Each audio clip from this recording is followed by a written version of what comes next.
Hey there. Looking to level up your shopping experience? Let me introduce you to Amazon Live. If you haven't heard, it's a shoppable video experience where influencers and creators showcase the latest must-haves all while you shop in real time. And for those who love some celeb gossip, reality stars like Kyle Richards, Lala Kent, and friend of the pod, Paige DeSorbo. On her new show, In Bed with Paige DeSorbo, Paige invites top-tier guests to cozy up in her fluffy bed where they spill secrets, share nighttime routines, and even whip up midnight snacks. Stream and shop new episodes of her series In Bed with Paige DeSorbo every Tuesday at 7 p.m. ET by going to amazon.com/live/Paige_DeSorbo. Or you can watch Amazon Live's new live TV channel on Freevee or Prime Video under the DIY section and shop along on your phone.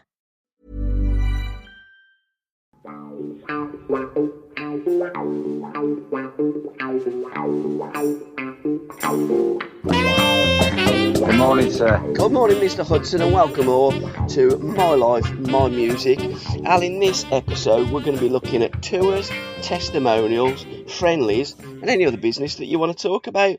But before we get cracking on into the podcast, we often start with a photograph, and let's just indulge in Johnny Haynes and that wonderful photo of Johnny at Craven Cottage. And you were there with your pal the other night to see Chelsea win 2-0.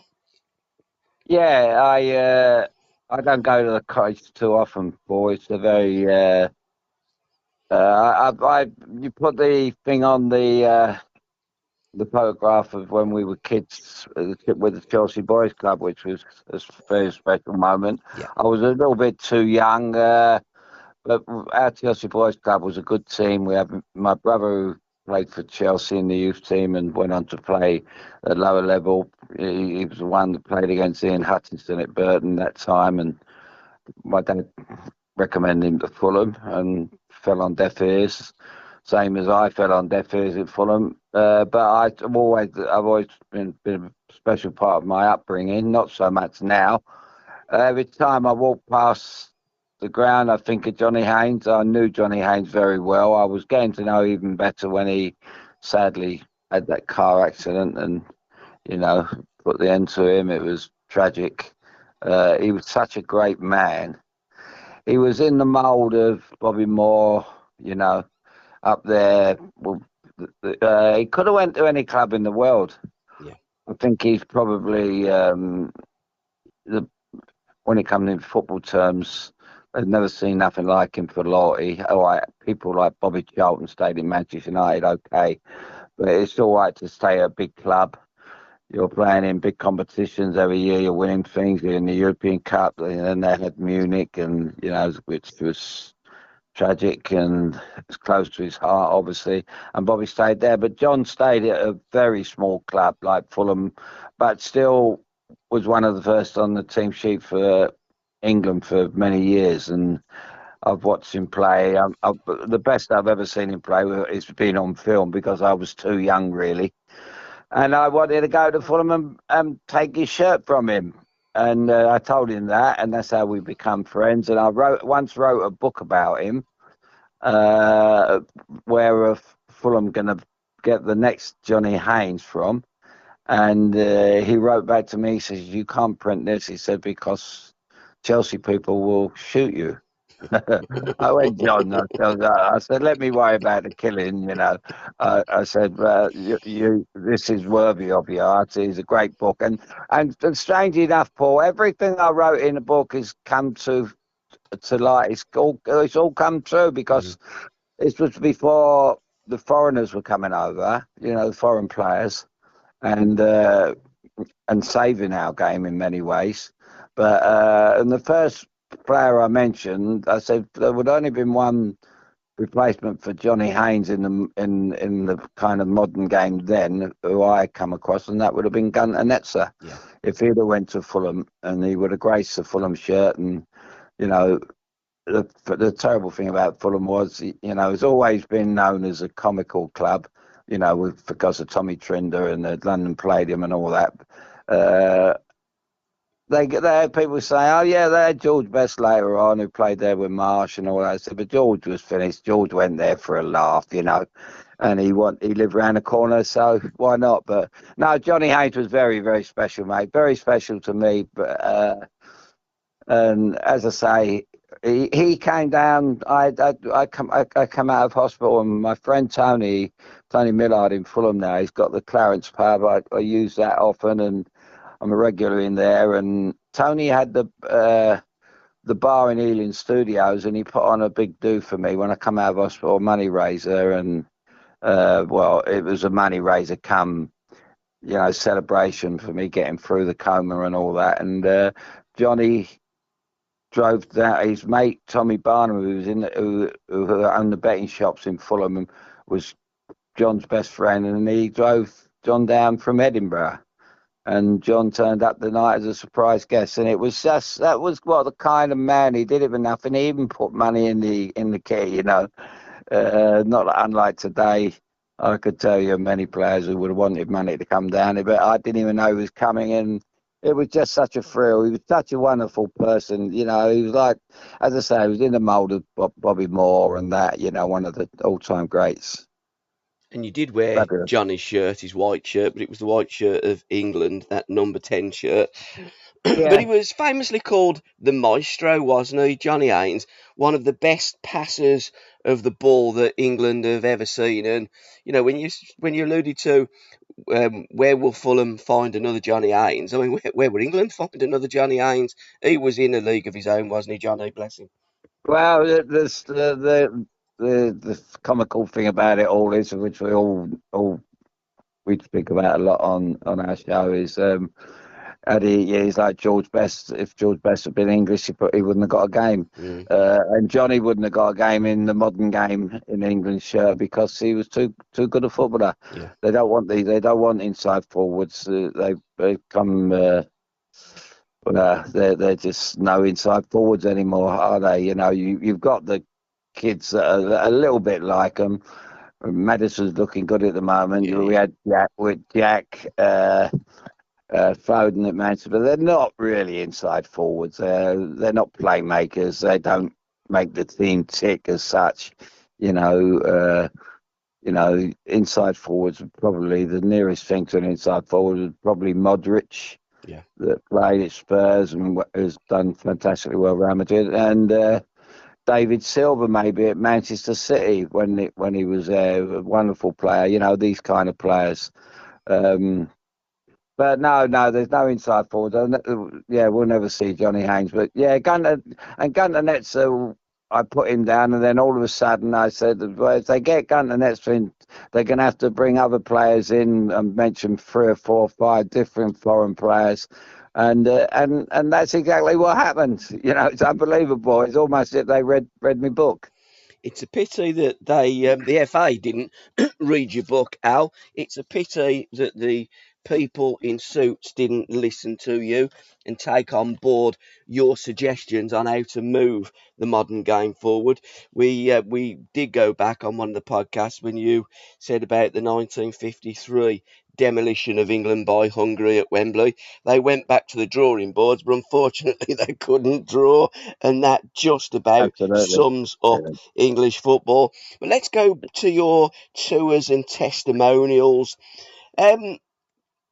Your first game could have been against Greenock Morton. It wasn't a testimonial. Was it an Anglo-Scottish game, or was it a friendly game that Chelsea played at Greenock back in those days? No, it was Intercity's first cup, I think. Okay, yeah. And I was sitting in the stand as a 15-year-old, I think. And I remember this team come out. It was a Wednesday night, and Greenock Morton, they come out in these fluorescent yellow shirts, as much as to say, we're going to make the most of this night. And Chelsea won 5-0, I think. And then it was up to Morton for the replay, and I didn't go originally, but I got the call up. Something must have happened. Someone got the flu or something, and they flew me up. And I've got a picture signing autographs, a young kid, and I think, where's that? And Dockett is in the picture, and Marvin Hinton, and a couple of others. And I'm trying to work out where it was, because I only looked at the baby, and it must have been in a training session in Greenock. But that was my first ever trip. Well, if you get that photograph, we'll put it on your admin page and on your socials, Alan Hudson _10 on Twitter, or now it's called X. It's absolutely crackers. What was your first? Because the difference is, I'm guessing, with your pre-season friendly, you're trying to get your fitness to start the football season, on the front foot, get points on the board. The end of the season tour is almost like a holiday and a celebration of the season, if you like. Well, Is nowadays, that fair? Texan is not. Nowadays, Texan is not. Not with Terry Neal, it wasn't as well, of course. No, with Tony, what it was, don't worry, we had about 5 pre-seasons a season. No, exactly what you say. Well, that's what it was. It was like a thank you for your hard work in the season. Yeah. And I was telling my good friend Kevin Conlon yesterday. I was saying, the genius of. I showed him the program when I played against Liverpool. My England, my Stoke debut, and we were laughing at the price of the program, 8p, and what it was to get how much the entrance fee. And I was telling him about the trips. I told him about that, the show we're going to do this morning, and I said the genius of Waddington was he didn't just buy players to improve the team. He bought players with tools in mind, Yeah. and he knew if he had Gordon Banks, George Eastham, and Jeff Hurst in his football club, he could sell the club to anyone around the world. Yeah. And that was how smart this fellow was, And when we had that 100 years of Stoke, and I went up and I fell out with the club once again because they were the focal point. Them 3 went on the field on their own, and the rest of us just walked round it and then joined them on the field. But the 3 1966 players who were in the World Cup winning squad were on the field first, and that's how they sold that day. Yeah. So that was all Waddington. That weren't Stoke City. That was all Waddington, and Waddington did that. And Waddington, the testimonial was Stanley Matthews when he brought Puskas in and all that. That was all Waddington.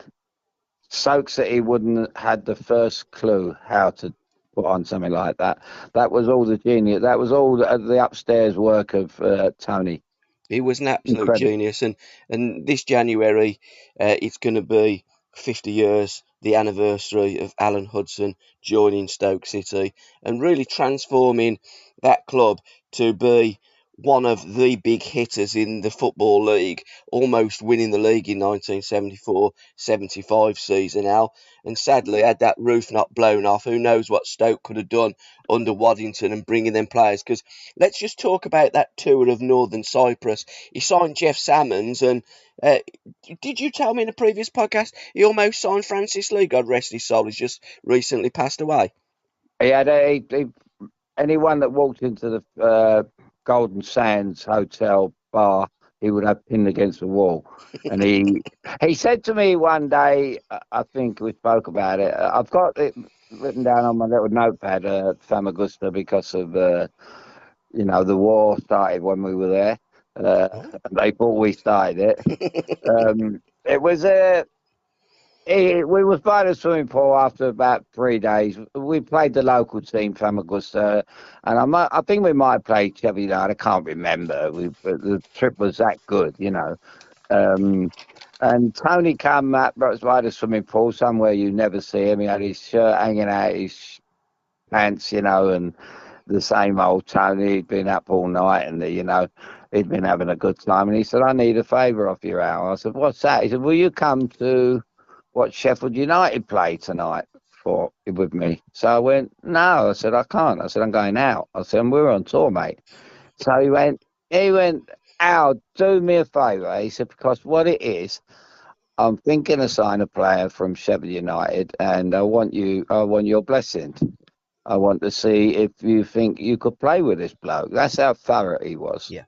And the respect was immense, And I said, "I'll tell you what I'll do, Tony." I said, "I'll come for the first half, only if you come out with me for the night afterwards. We go down this club that we found." And he said, "You got a deal."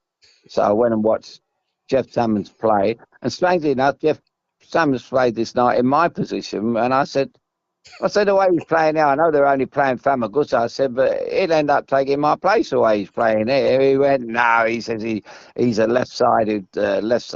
We need him down the left flank. And he had a wonderful left foot. I said, and he did. He was a great signing. And he said, no, he's all down the left foot. And that night in the bar, in the hotel bar, Jeff Salmons was there and he sorted his contract with him. And Jeff Salmons said, it's all right you're doing all this for me. He says, but you got to get the blessing of the club first. He says, I'm not going to say I want to come. I don't want to come. He said, Jeff, I got some news for you. He said, the club have already agreed to sell you. I've done the deal.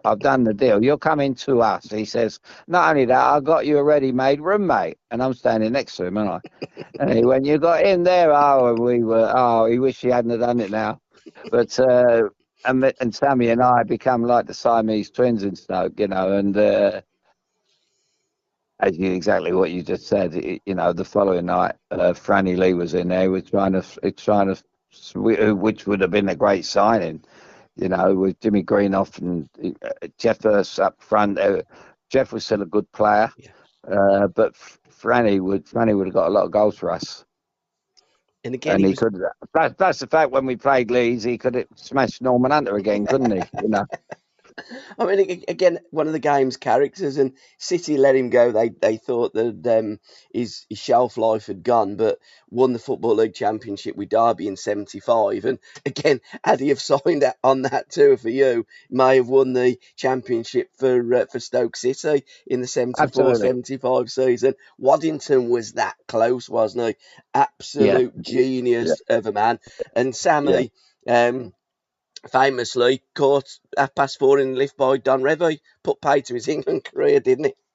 Yes, he did. He didn't listen to me and get in the in the cab outside. He said, I'll be along in a minute. So I went home. I went back to the hotel and I got stripped off, jumped in bed.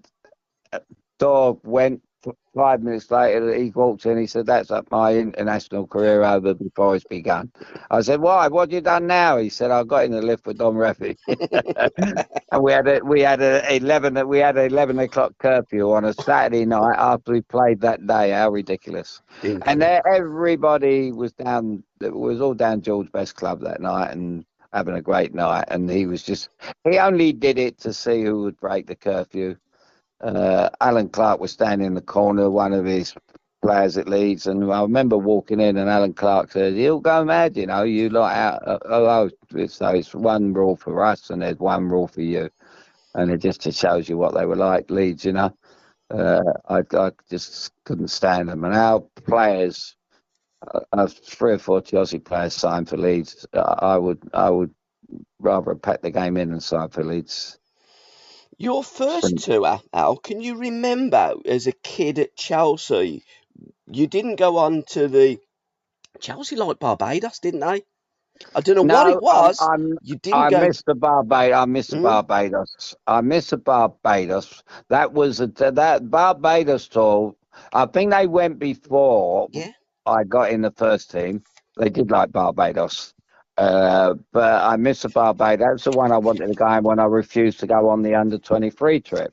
Yeah. Because of my ankle. And I said, I want to come. Told Dave, I blame the manager for me getting banned. He only had to explain to Alf that, he can't come because he's injured. And I said to Dave, I want to come away with the lads. I said, I've had a long, hard season. I said, I can't play. Well, the game, that's exactly how you started this conversation. It wasn't about going away and winning games, and Dave was obsessed with football, and he didn't understand the word holiday, vacation, celebration. It was all that, and that happened. But I went on a couple of trips with the youth team.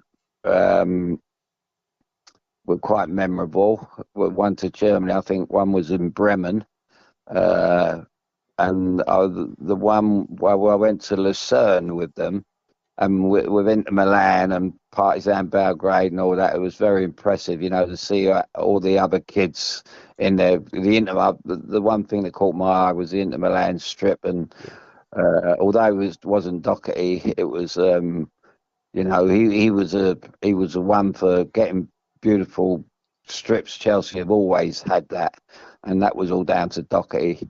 Uh, but my first real trip, strangely enough, was I had the injury in called the Osgood Slater's injury, and that was when I was 16 going on 17, and 17 on June the 21st was the day you're either going to sign your pro or they're not.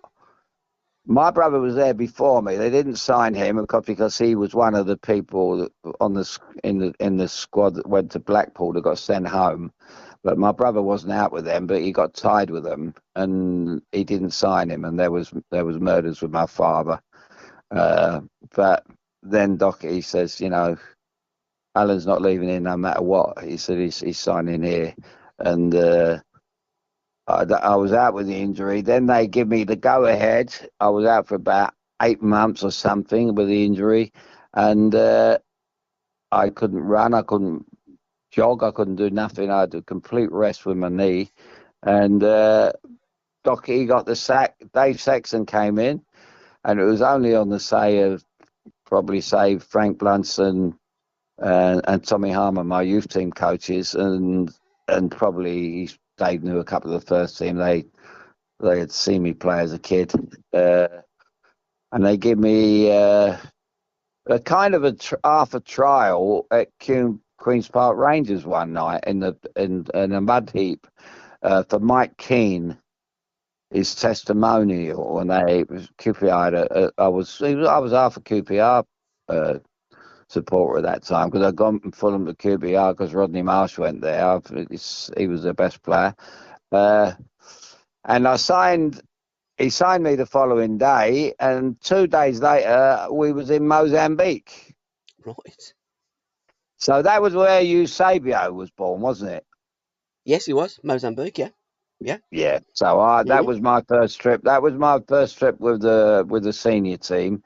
So I was now full pro at 17, 21st of June. Obviously, don't take much working out, which I can't work out at the moment. 1951. Yeah. And I remember the sights in Mozambique, mate. You know. What a dump, you know. It was terrible. I think we stopped in Joburg for a couple of days or something, but Mozambique was the heat was horrendous. I remember Sexton really threw a wobbly at half time one game. He said, you know, outrageous the way you lot, you know, you carry on before matches is ridiculous. You got to prepare for matches, and we went, oh no, we're not prepared to play against Mozambique. You know, we've had our preparation all season. You know, they got it. They didn't understand what pre-season, what end of season tours were. All right, pre-season you can understand. You know, that it's for getting fit and buckling down a bit, but not end of season tours. Any professional footballer will tell you that. Absolutely. I've got down here, Al, 1969-70 season. There was nothing of note pre-season, but Chelsea went to Venezuela and Barbados. You played in Caracas and then played in Bridgetown. And the one game that you played in Caracas, you played against Santos and got beat 4-1. Have you any memories of that? Did you go on that trip? Did the boys coming back saying, blimey, we played? Because you played them twice, didn't you? You played them in Kingston in the February of 1971. Well, I remember, February 70, wasn't it? I've got down the 2nd of February 1971, 33,000 in Kingston. A lad named Douglas scored the winning goal in the 86th minute. Yeah, I remember the game, although it was went over my head because it was all about Pele. Yeah. You know, that they'd all turned out for Pele. They even had him come on his own and all that, as they would. But I remember that game. I remember Caracas. I can't remember playing Santos. I don't know what kind of team they had. I didn't play. If I can remember Caracas, because would that? I was trying to think of a song. I was on the beach. Was in the water messing about with Oscar. Was having a drink, and I was singing Back in the USSR. Okay. I'm not sure. I think that I mean, the Beatles was my big thing there. Beatles. I was a Beatle. You know, we spoke about all my love for music, and you know, the Beatles, the Bee Gees, Air Supply, this, that, and Supertramp. But the Bee Gees around that time in the late '60s were what this country was all about. You know, and they were just bringing albums and hits out like Fabulous the Standard, and you know, like I say about footballers, you know, football is all about, when people say to me, hey, he's a good player, he's a good player, he's a good player, I said, well, he might be a good player, there might be a talented player, but at the end of the day, football is all about, doesn't matter whether you're a kid in the youth team, doesn't matter if you play on a Sunday morning, doesn't matter if you play in a Southern League. Football is all about consistency. Yeah. And if you could play as well as you can play week in, week out, this is why I loved Alan Ball. Yeah. Alan Ball was consistent. Great players are consistent. Frankie Lampard at Chelsea for all the time he was there. You know, he was consistent. He didn't mess about. He scored 20-odd goals every year in midfield. That's consistency. That's greatness, you know. And consistency is everything, and in life in general. Yeah. Be consistent. Don't do one thing one day. Don't be a nice person for 3 days and a horrible person for 4 days. Be consistent. You know, be what you are. And footballers, I prided myself on that. And I think in 1972, my friend told me, after my injury as well, my friend Brian Madley of the Sunday People told me, he said, I broke the record of 10 out of 10s in a season. Well, Johnny Haynes held it, and I broke the record. I don't know if it's in the record books. I don't know if Sunday People will still go through it. And Brian Madley told me that. He says, you hold the record for the most 10 out of 10. You know, they used to do them ratings in the Sunday People back then. Yeah. And that was quite something. But Johnny Haynes would get 10 out of 10 nearly every week because he played in a Fulham side where he was head and shoulders above everybody, you know. But for me to get it, and especially after my injury, and I think it was the 71 or 72 season. Might have even been the season when I was fighting my way back after my ankle injury. But it was a hell of a feat if I did.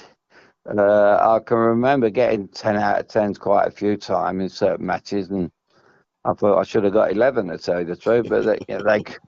But so that was great. That was something else that tells you about consistency. That's why I mentioned that. Did you get any 10 out of 10s in the tour of El Salvador and Trinidad? Because Chelsea smashed Southampton 8-3 in El Salvador and smashed Southampton 6-2 in Trinidad. They must have been really pleased to go on that tour with you guys. Well, I always relate to Jimmy Gabriel with that one because Jimmy Gabriel, my Seattle boss, was... by the way, Alan Hinton was 81 yesterday. Oh, happy birthday, Alan. Yeah. And I sent him my best wishes. I'll be sending him an email in a bit. Jimmy Gabriel was on that trip. I remember Jimmy Gabriel had this trick by the pool. He'd throw a bottle of Bacardi. He'd stand on the springboard at one end of the pool and throw a bottle of Bacardi into the other end of the pool and dive in after it and come up with the top off and drinking it. They were the A-Louse team, weren't they? And, But Ozzy coming from Windsor and ended up going there. He knew a few of the players, and we ended up we partnered. We all got a partner, a Chelsea player and a Southampton. We all went out together and we had a drinking contest. And I don't know who won. It was impossible to say who won. But we said what we do tomorrow is it's got to be a draw. I'm afraid it's got to end up a draw, and we ended up coming in at half time. And Sexton went wild. He went, I know what's going on here. He said, people would pay good money. I don't think it was about £2 to get in, 10p to get in. So he's done it again. And he said, you go out there and put a show on. As we're walking out for the second half, we're going to the Southampton lads. The draw's off. Next thing you know, we scored about 3 goals in no time, and they're going, what are you doing? They said, we're trying to tell you. Delhi to Hollywood was going around smashing people. There was a riot on the field because they felt we'd gone back on our word. Because their manager knew what their team was like. He had the right idea. Go and enjoy yourself. So that was what I remember about El Salvador, yeah. So don't take no... I don't know if you could get a bet on end of season games at that time, but I wouldn't have bet on those games, 8-3 and 6-2, whatever it was. I think if you seen you guys in the bar before the game, all bets would be off, to be quite truthful. And you're absolutely right, because it was a bit of fun, wasn't it? And to listen to the rest of this podcast, head on over to www.patreon.com/SRBmedia. Thank you. Hey there. Looking to level up your shopping experience? Let me introduce you to Amazon Live. If you haven't heard, it's a shoppable video experience where influencers and creators showcase the latest must-haves all while you shop in real time. And for those who love some celeb gossip, reality stars like Kyle Richards, Lala Kent, and friend of the pod, Paige DeSorbo. On her new show, In Bed with Paige DeSorbo, Paige invites top-tier guests to cozy up in her fluffy bed where they spill secrets, share nighttime routines, and even whip up midnight snacks. Stream and shop new episodes of her series In Bed with Paige DeSorbo every Tuesday at 7 p.m. ET by going to amazon.com/live/Paige_DeSorbo. Or you can watch Amazon Live's new live TV channel on Freevee or Prime Video under the DIY section and shop along on your phone.